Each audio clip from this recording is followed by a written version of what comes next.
The next way that you could create a data table is going to be through Excel and CSV file. They all pretty much have similar steps.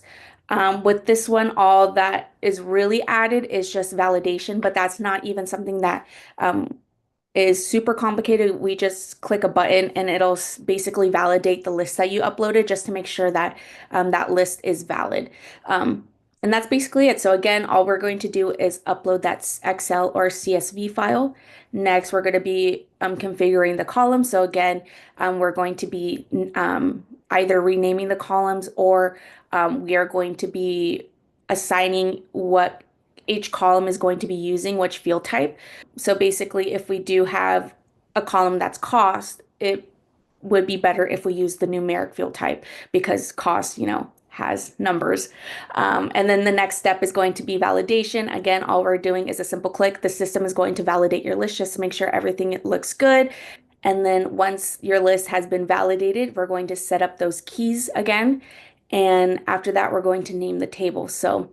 And then let me go ahead and play this here for you. So again, we're going to click on the upper right-hand corner and then going to select that CSV Excel file upload option. I went ahead and uploaded my file. Here we're configuring our columns. And you could even add new columns as well if you would like. And this is that validation step. But again, there's nothing else that you need to do from our end. All you need to do is click and then our system will validate that list for you. And then now we are just naming our table and that's it. Very simple process, very easy. You could even do even more customization by adding that new button if you want users to add records within when they're filling out the form on the field. So that's basically it. And then here I'm just showing you how that list will look like once it's on the portal. And then view data.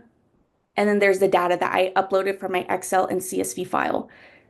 And you could even, again, add a new item directly on the portal and edit the table, or you could do this on the go as well when you're filling out the form in the field.